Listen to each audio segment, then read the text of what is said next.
My parents didn't come to my wedding. Your sister needed us more that weekend, Mom said. I smiled in every photo. 3 years later, they called me from her driveway. She kicked us out. We have nowhere to go. I said, I know a place, and texted them the address of the shelter 2 blocks from her house. Dad said I was cruel. Mom said nothing. Then Mom called back and said something that changed everything. My name is Jared. I'm 34 years old, and I'm a staff accountant at a mid-sized commercial real estate firm, which means I spend my days making sure that money lands exactly where it's supposed to. Numbers go where they belong, errors get found and corrected, everything reconciles. I'm very good at it. This is a story about how I stopped doing that for free. But let me back up first. I grew up in DeKalb, Illinois, which is the kind of town that's not small enough to be charming and not large enough to be interesting.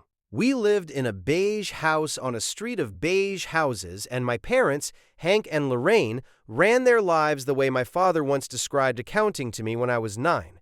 You put the numbers where they belong and don't ask questions. He was not, for the record, an accountant. He worked at a hardware distribution center for 22 years. The accounting metaphor was just one of his sayings, and I always found it funny. In the dry, quiet way things are funny when they're also a little sad. That the one piece of career wisdom he passed down was about a job he'd never done. My sister Paige was 4 years older than me, which in a family like ours meant she had a 4-year head start on being the one who mattered. I want to be clear, I don't think my parents were cruel people. I think they were distracted people who fell into a habit early and never once examined it. Paige was the performer, theater, a regional award my parents still mention. The kind of personality that filled every room and then kept filling it until the room felt slightly smaller. I understood why they oriented toward her. Gravity does that. But here's what gravity looked like in practice. When Paige won the theater award, my parents threw a dinner party. When I made honor roll the same semester, for the 3rd time, my dad said, "Good job, bud," from behind the sports section, and my mom suggested I call Aunt Ruthie. I was 13. I remember standing in the kitchen trying to figure out whether that counted as a celebration. When Paige turned 16, they got her a car. When I turned 16, I got a card and a 20 and was told I could use my mom's car on Saturdays if she didn't need it. She usually needed it. When Paige dropped out of community college and moved back home, the house rearranged itself around her. When I left for college 2 years later, my mom handed me a shower caddy and said, "You've always been so independent." She meant it as a compliment. When I got my first real internship, actual accounting firm, 3 rounds of interviews, I called home. My mom said, "That's wonderful, honey." Then, 4 seconds later, asked if I'd talked to Paige lately because she'd had a hard week. These are not giant wounds. Each one alone sounds petty. Together they add up to a very specific number. I moved to Chicago at 22, and it felt like putting down a bag I'd been carrying so long I'd stopped noticing its weight. I got a job at the firm, entry-level data entry and reconciliations, door cracked open, and I rented a 1-bedroom in Pilsen with a kitchen window that faced a neighbor's garden. In summer, there were tomatoes. I don't know why that detail mattered so much, but it did. I got a cat named Roosevelt. Gray, deeply uninterested in my emotional state. I found this comforting. My best friend was Declan, who I'd met in college when we were assigned to the same group project. He arrived 45 minutes late with coffee and no apology, which should have been a red flag and was somehow just exactly who he was. In 8 years of friendship, Declan had never once been on time, but he'd driven 4 hours in a January snowstorm when my car broke down near Rockford. He arrived 45 minutes after he said he would, didn't mention the snow, and helped me push the car to the shoulder. There are people who show up on time and people who show up when it matters. The two groups overlap less than you'd expect. At work, I had a manager named Sloan, 3 blazers in rotation, efficient, who returned your work not with corrections but with questions. What were you trying to show here? Annoying for 3 months, then the most useful professional habit I'd ever developed. I still called home every Sunday, still drove to DeKalb for Thanksgiving and Christmas. I kept showing up consistently, without being asked. Hold that detail. It matters to the math later. The moment I couldn't pretend anymore happened on a Tuesday in November, roughly 2 years before the wedding. I called home to tell my parents I'd been promoted to senior accountant. It was real. Title change, meaningful raise, a sign that 4 years of careful work had been noticed by people whose job it was to notice. Sloan had pulled me aside after a department meeting with that directness she had. "You've been operating at this level for a year. The title should match the work." I'd sat in my car in the parking garage for a while afterward, just sitting with it, before I drove home and called my parents. My mom answered on the second ring. I told her about the promotion, the title, what it meant, what came next.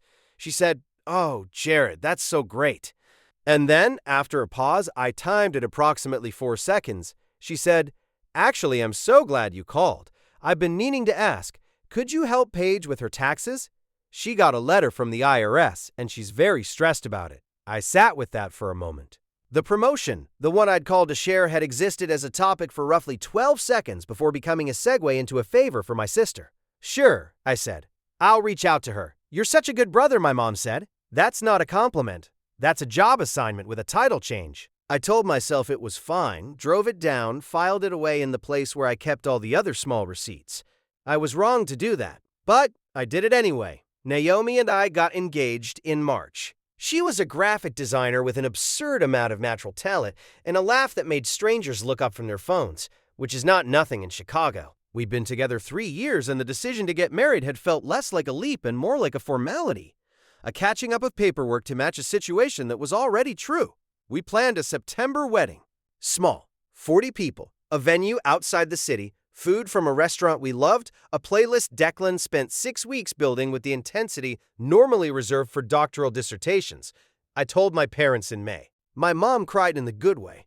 My dad said, "September weather's usually decent," which from him was practically a sonnet. We sent save the dates in June. Both parents confirmed. My mom sent a card with a check inside, which I thought was genuinely sweet, and told Naomi so. 3 weeks before the wedding, my mom called. She opened with, "This is so hard to tell you," which in my family was the traditional throat clearing that preceded a decision already made. Paige, she explained, was having a crisis. A relationship had ended badly. She'd been calling them every day. She needed them, specifically that weekend, our wedding weekend. She was afraid to be alone, and they felt they needed to be with her.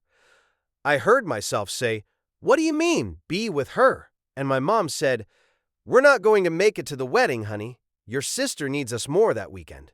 I want to tell you what that felt like. The honest answer is, it didn't feel like anything at first. Just a minute of silence on my end, and my mother filling it with explanations. And me standing in my apartment watching Roosevelt walk across the kitchen counter and knock a pen off the edge onto the floor, the way he did every single time, as though genuinely surprised by gravity. "Okay," I said. "You understand," she said. "I'll let Naomi know," I said. I hung up and sat on the floor for a while. The apartment made its small sounds. Roosevelt stepped on my leg and then stepped off again. I didn't cry loudly. I just sat there, very still, and let the math finish computing. I smiled in every photo. I need you to know that. I smiled because Naomi was radiant, and the day was real, and the people who showed up were there in the fullest sense of the word. Declan gave a toast that made everyone laugh and then made 3 people cry, which was exactly the right order. My mother-in-law danced to a song she admitted she didn't know. The food was right. The light was right. I smiled, and I mostly meant it, but there's a photo from right before the ceremony, just me adjusting my tie in a mirror in the coat room, and I know the expression I'm wearing in that picture. It's the face of someone who has just finished the calculation and doesn't like the result. 2 weeks after the wedding, Paige posted photos online. I'd had her on mute for most of the year, but Declan saw them and texted me a screenshot without comment. Just the image. Paige at a vineyard. My parents, one on each side. My mom with a wine glass. My dad with the specific satisfied expression he got after a decent meal in a nice setting. The caption, "Needed this after a hard few weeks. Family is everything." The date on the post, a Sunday. Our wedding had been a Saturday. They had driven to Cincinnati to be with my sister during her crisis, stayed the night, and the following day gone to a vineyard. I have the screenshot saved. I've looked at it exactly once since, because once was enough to understand the full shape of what had happened. Your sister needs us more that weekend. And she did. She needed them for the wine country trip.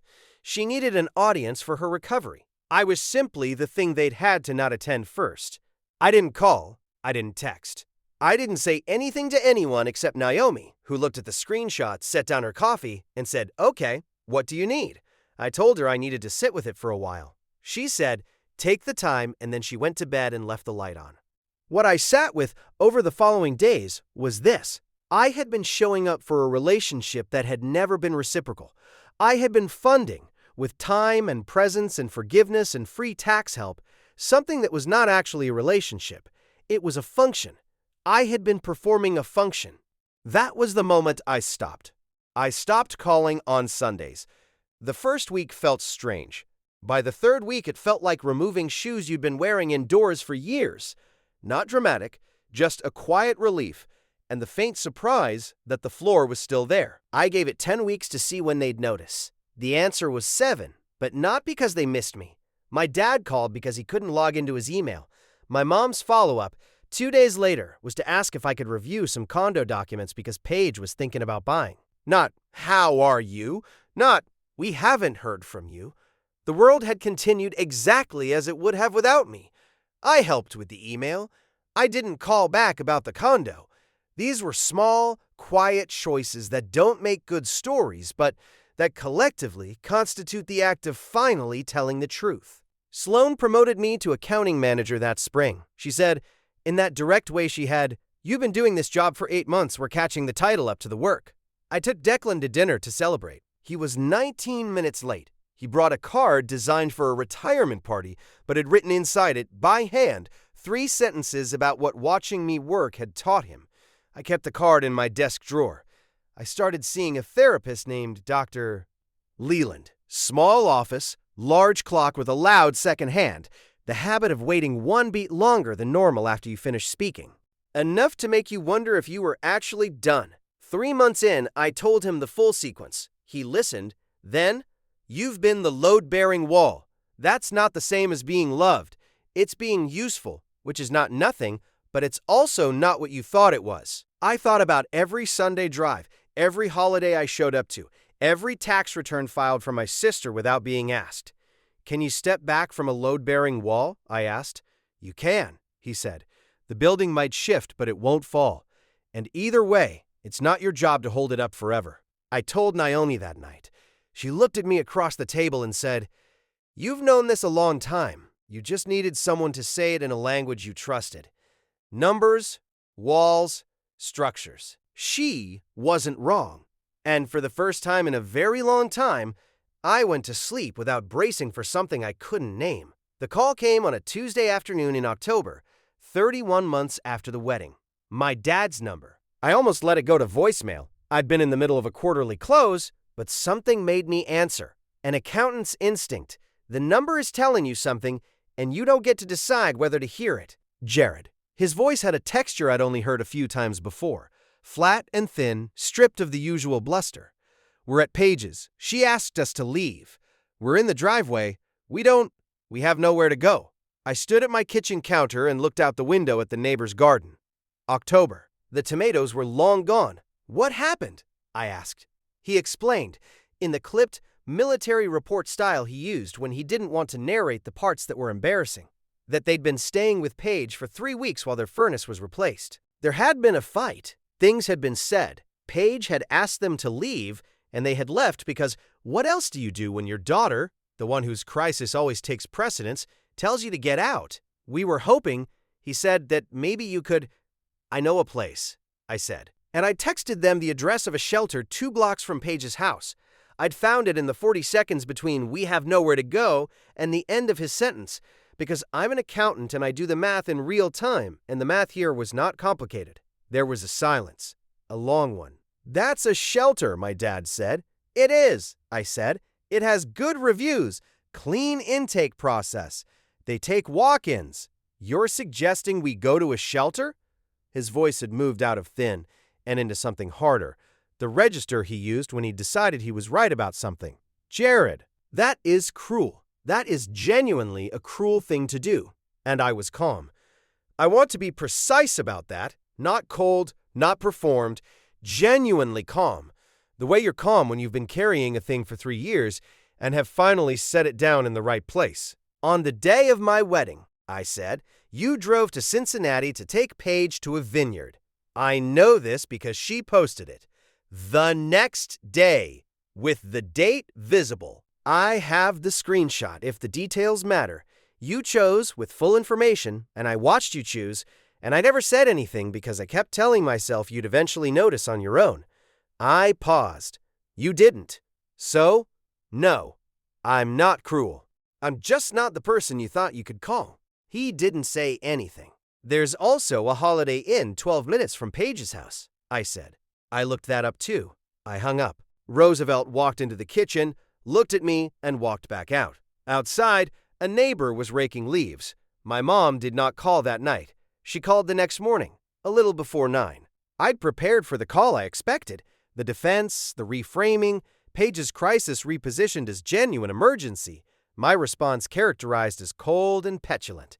I had the dates, the screenshot, the receipts. I was ready to read them out the way you read a balance sheet, not with anger, just with accuracy. But that wasn't the call she made. She was quiet for the first several seconds, long enough that I checked to see if the line had dropped. Then she said, "We weren't there. At your wedding.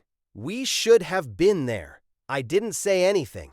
"I've thought about it more than you'd expect," she said. I kept telling myself it was the right call, that Paige needed us, that you understood, because you always understand. You've always been the one who understands. And then I saw that photo again last month. Paige reposted it, one of those memory things. And I sat with it, Jared. I sat with what it actually looked like from the outside. "Okay," I said.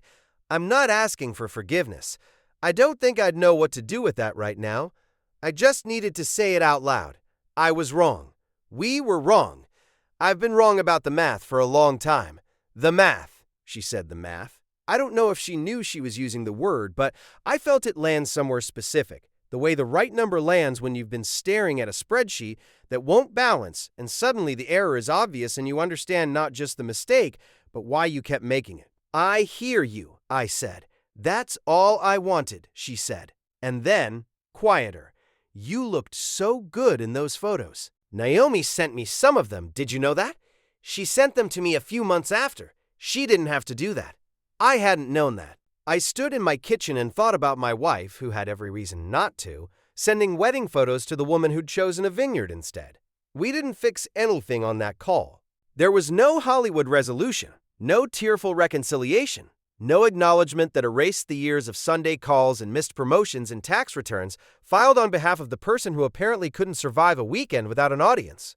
My dad has not called back. Paige and I have exchanged exactly 4 texts in the past year, all logistical. The holidays are quieter now and smaller, and sometimes it's just Declan and Naomi and Roosevelt and a meal nobody has to justify. But here's what changed. Something in my chest that had been braced for a long time stopped being braced. Not all at once, not like a door opening, more like a house settling. The slow release of structural tension that had become so familiar I'd stopped noticing it was there. Dr. Leland said, "In one of our last sessions, you're not grieving your family. You're grieving the family you wanted that never existed." He was right. And grieving a thing that never existed is a specific kind of grief. One that doesn't resolve exactly, but that you can eventually set down and walk away from. One evening in November, Naomi came home from a project deadline looking wrecked, and I'd made dinner, nothing fancy, the pasta she liked, and we ate at the kitchen table with Roosevelt occupying the chair between us like a small gray chaperone. She looked up from her plate and said, "This is nice." Not "thank you" or "you're wonderful" or any of the things you say in the big moments. Just "this is nice." And I looked around the kitchen, the garden next door in its late autumn state, the cat, the pasta, the woman across from me, and thought, yes, this is the thing I built. This is exactly where the numbers are supposed to go. My name is Jared.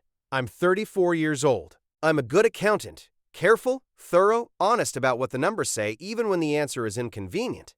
3 years after a wedding where I smiled in every photograph, I finally did for myself what I'd been doing for balance sheets my entire career. I found where the weight had been misallocated. I corrected the entry. And the books, for the first time in a very long time, actually balanced. That's not cruelty. That's not coldness. That's not a son turning his back on his family. That's just math. And it finally balances.